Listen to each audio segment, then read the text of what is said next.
Bismillahirrahmanirrahim. My dear students, the viewers and others who are watching my class far and near, at first take my salam. Assalamu alaikum.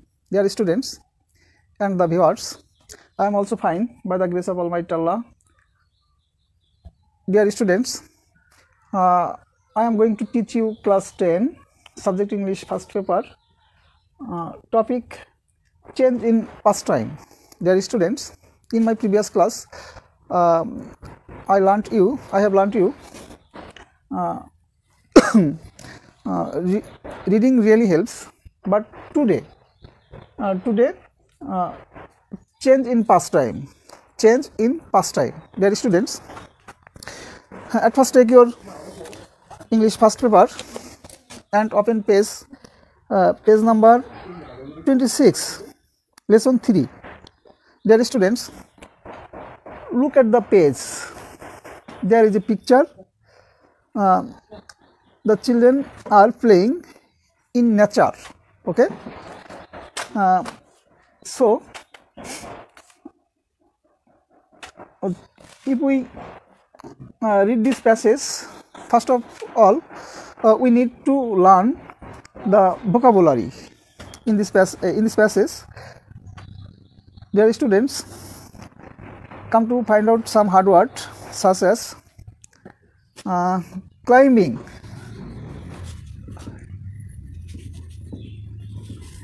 Climbing অর্থ কি? What is the meaning of climbing? Climbing mean গাছে চড়া। আমরা ছোটবেলায় বা বড়বেলায় আমরা গাছে চড়ি না বিভিন্ন প্রয়োজনে, কিন্তু ছোটবেলায় আমরা কি করি? দুষ্টুমির ছলে, খেলার ছলে আমরা গাছ বাইতাম, তাই না? এখনো যারা অনেকেই করে, আমরা অনেকেই করে থাকি, সবার বাড়িতে গাছালি আছে, কিন্তু যারা পোপারে আছে, সিটিতে আছে, তাদের এই ভাগ্যে জোটে না এটা, সেজন্য এই প্যাসেজটা লেখা। ঠিক আছে, আমরা কাম টু নেক্সট। ক্লাইম্বিং মিন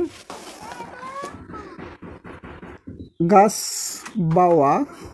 এটা কেমন জিনিস শোনা যায়, তাই না? গাছ বাওয়া বা গাছে চড়া, বা উঠা। ঠিক আছে, ওকে, কাম টু নেক্সট। কনকার্স অর্থ কি? এই খেলাটা সাধারণত কারা খেলে? মেয়েরা খেলে, ছোট ছোট মেয়েরা খেলে। কনকার্স অর্থ কি? গুটি খেলো। হ্যাঁ, গুটি খেলো, ওই 5 গুটি না? আচ্ছা, এই 5 গুটি সাধারণত কি দিয়ে হয়? ওই মানে পাথর অথবা খোয়া দিয়ে হয়, তাই না? কনকার্স অর্থ হলো পাথর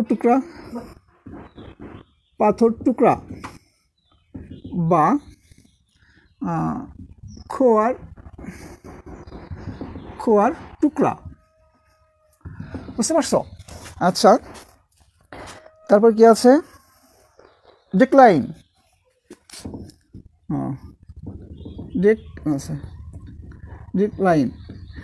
অর্থ কি? ডিক্লাইন অর্থ হচ্ছিল মুছে যাওয়া, বিলীন হয়ে যাওয়া, শেষ হয়ে যাওয়া। ঠিক আছে, ডিক্লাইন অর্থ হলো ক্ষয়ে যাওয়া। ঠিক আছে, আচ্ছা, ক্ষয়ে যাওয়া অথবা হারিয়ে যাওয়া,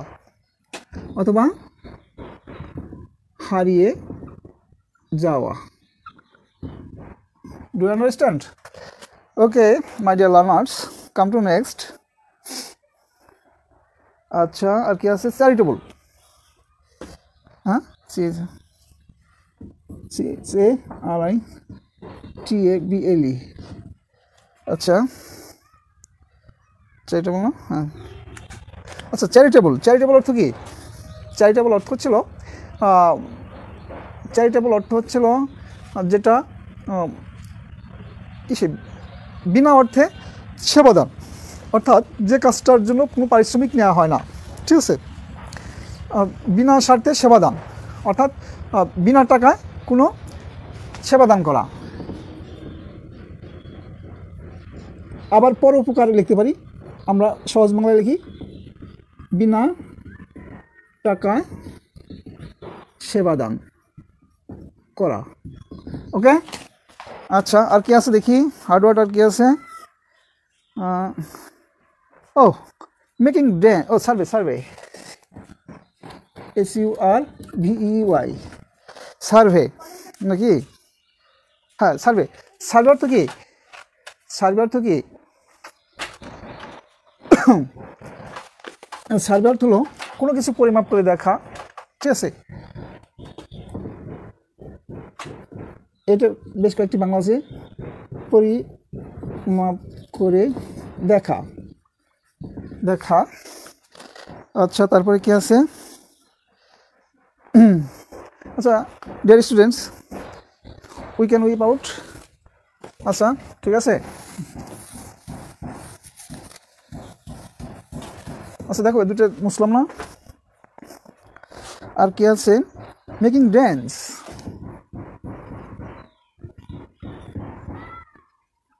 মেকিং ড্যান্স, ড্যান্স অর্থ কি? অর্থাৎ আমরা ছোটোবেলায় এটা খেলছি, সেটা হলো আমরা বাড়ি থেকে পালিয়ে যে কোনো নির্জন কক্ষে, নির্জন জায়গায় আমরা এই খেলার আস্তানা বানিয়ে আমরা খেলছি। অর্থাৎ সেটা হচ্ছিল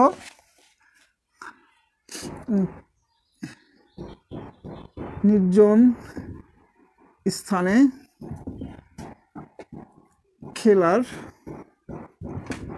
জায়গা বানানো, বানানো। ওকে, আচ্ছা। Daisy chains, daisy, daisy chains, daisy chains, daisy অর্থ কি?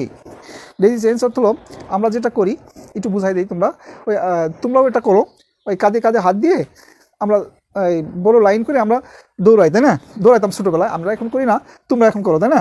হ্যাঁ, কাঁধে কাঁধে হাত দিয়ে আমরা একটা ওই চেইন তৈরি করি এবং দৌড়াই, সেটা হচ্ছে ডেজি চেইন।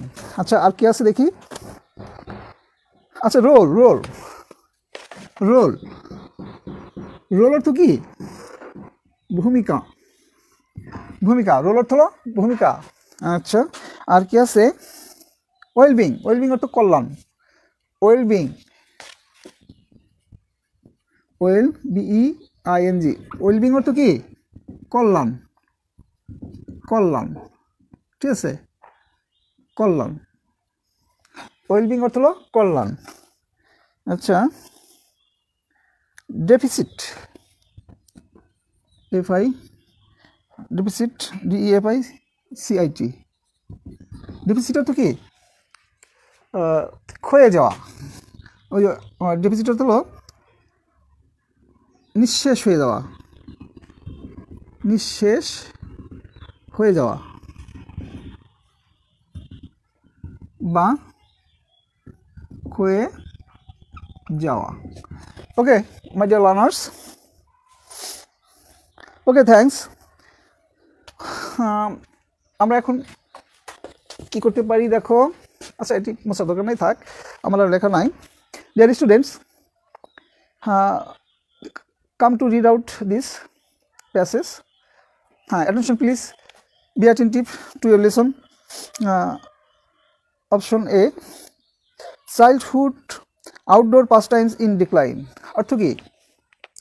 এই শব্দ, এই সেন্টেন্সটার অর্থ হচ্ছে চাইল্ডহুড, চাইল্ডহুড অর্থ কি? শৈশব।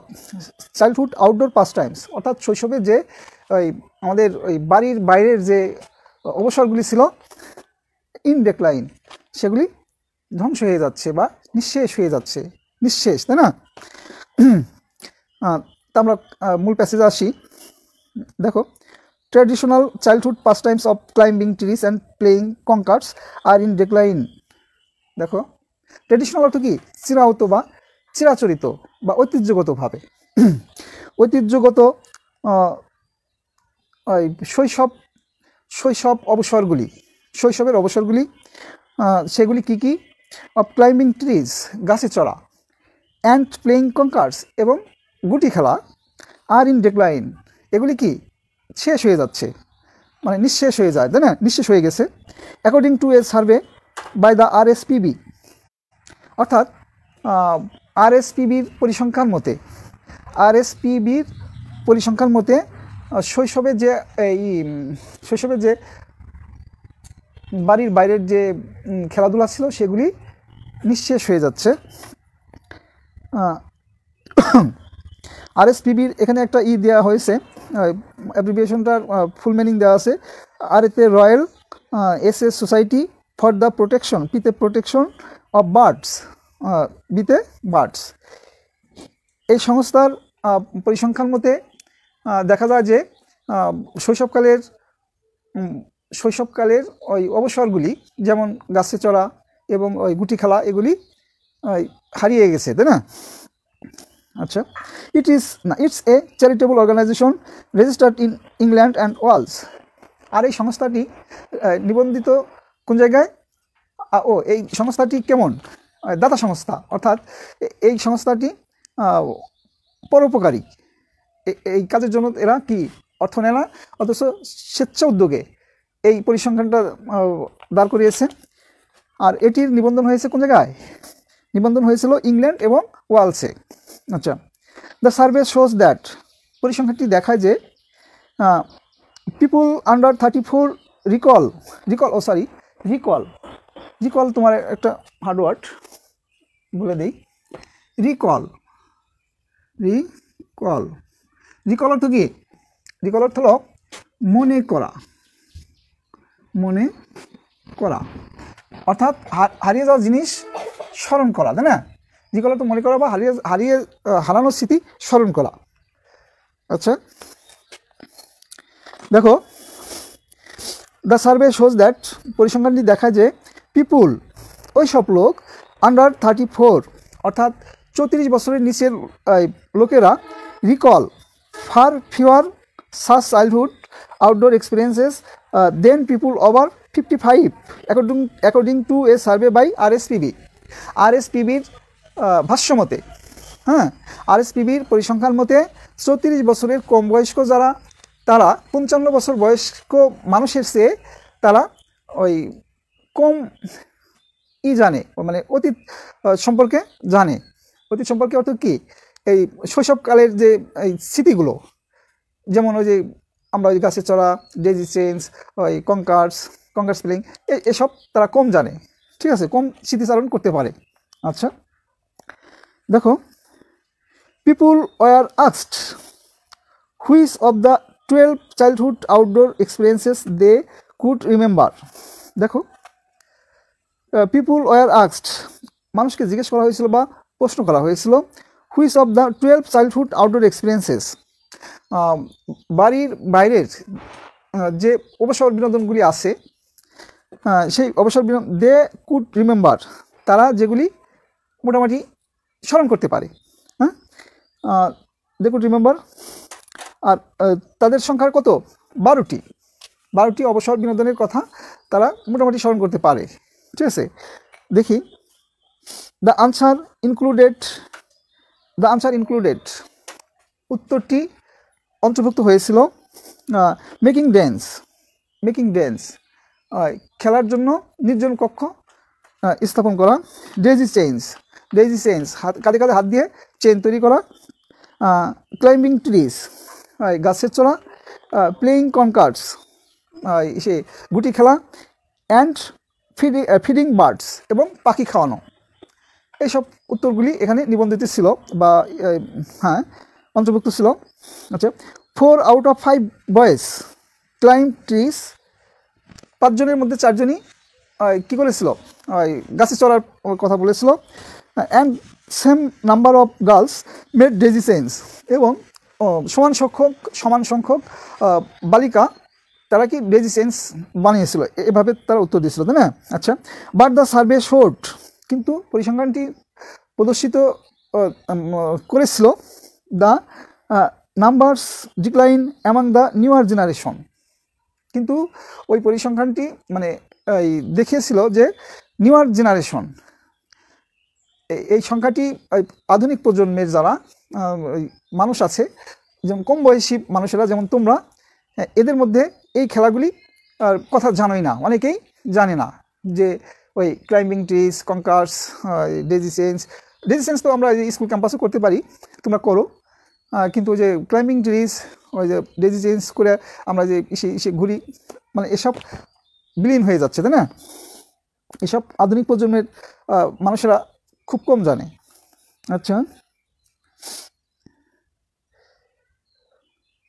বাট দ্য সার্ভে শোড, আচ্ছা, এটা তো হয়েছে সেন্টেন্সটা, সাম 15% More of those aged over 55 had these outdoor experiences in their childhood compared with those between 15 to 34 years old. দেখো এই পরিসংখ্যানটি আরও প্রদর্শিত করে যে দেখায় যে কি দেখায় যে সে 15 থেকে 34 বছরের ছেলে মেয়েদের চেয়ে 55 বছর বয়সীরাই বেশি এক্সপিরিয়েন্সড, অর্থাৎ তারা ওই আগের মানুষেরা অর্থাৎ 34 বছরের পূর্বের মানুষেরা এই খেলাগুলির সাথে তারা বেশি সম্পৃক্ত, বেশি পরিচিত, তাই না? আচ্ছা, some 92% of the public agreed that 92% লোক সম্মত হয় যে experiences of nature were still important to children. 92% মানুষেরা তারা যুক্তি দেন যে আসলে ছাত্রছাত্রীর জন্য প্রকৃতি খুব একটা গুরুত্বপূর্ণ ব্যাপার, গুরুত্বপূর্ণ বিষয়, তাই না? আচ্ছা,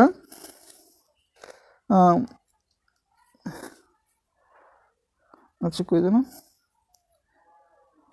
important to children and 82% agreed that, এবং 82% লোক সম্মত হয় যে schools should play a role in providing them to all children, এবং 82% লোক তারা যুক্তি দেয় যে স্কুলের বা কোনো বিদ্যালয়ের বা কোনো বিদ্যালয় মহাবিদ্যালয় যেটাই হোক, বিদ্যালয়ের উচিত সকল ছাত্রদের এইগুলির সাথে সম্পৃক্ত করা, অর্থাৎ বিদ্যালয়ের তত্ত্বাবধানে ছাত্রছাত্রীদের এই প্রকৃতির সাথে সম্পৃক্ত রাখা, এটা বিদ্যালয়ের দায়িত্ব। এটা কত পার্সেন্ট লোক বিশ্বাস করে বা মত দেয়? 82% লোক। আচ্ছা, the survey has highlighted the positive impact of contact with nature on a child's education, health, well-being and social skills. দেখো পরিসংখ্যানটি আরও মতামত পেশ করে যে বা উল্লেখ করে যে আসলে একজন ছাত্র আজকের ছাত্র আগামী দিনে ভবিষ্যৎ, তাই না? তো এই ছাত্রছাত্রী যদি প্রকৃতি ক্লোজ কন্টাক্টে আসতে পারে, ক্লোজ কন্টাক্টে থাকে, তাহলে প্রকৃতির মতো তারা কি হবে? প্রকৃতির সাথে সম্পৃক্ত হয়ে তারা তাদের মন উদার হবে, মন মানসিকতা ভালো হবে। তাই এখানে কি কি হবে? এখানে কি বলছে? চাইল্ডস এডুকেশন, শিশুদের শিক্ষা, হেলথ, স্বাস্থ্য, wellbeing, Kalyan and social skills, এবং সামাজিক দক্ষতা বাড়বে, তাই না? যদি তারা প্রকৃতির সন্নিকটে থাকে, প্রকৃতি সন্নিকটে থাকলে তারা এসব গুণে গুণান্বিত হবে। আচ্ছা, অ্যাট দ্য সেম টাইম, একই সময়ে there has been a decline in this opportunities with negative consequence for children, families and society, a condition now known as nature deficit disorder. দেখো একই সাথে যদি প্রকৃতি এই ক্লোজ কন্টাক্টে না থাকে, তাহলে যেমন এটার বিরূপ প্রতিক্রিয়া হবে কিসের উপর? ওই সব ছাত্রদের উপর, ওই সব ছাত্র কোথায় বাস করে? পরিবারের উপর, এবং পরিবার কোন জায়গায় থাকে? একটা সমাজের উপর, তাই না? এই সবের উপর বিরূপ প্রতিক্রিয়া গ্রো করবে যদি প্রকৃতি নির্ভর না হই। আচ্ছা, Mike Clark, chief executive of the RSPB, Mike ক্লার্ককে আরএসপিবির নির্বাহী পরিচালক, তাই না?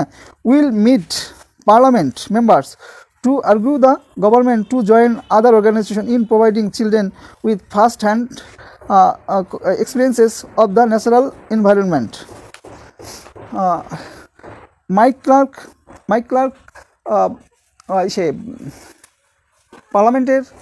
পার্লামেন্টে যে তার যুক্তি পেশ করবেন যে যদি কি বললো এখানে, members to argue the government to join other organisation, সে উনি পার্লামেন্টকে জানাবেন যে অন্যান্য যে অর্গানাইজেশনগুলি আছে এইরকম দাতব্য, তাদের সাথে যোগাযোগ করে এই প্রকৃতির উপর জোর প্রদানের জন্য একটি ব্যবস্থা নেওয়ার জন্য, তাই না?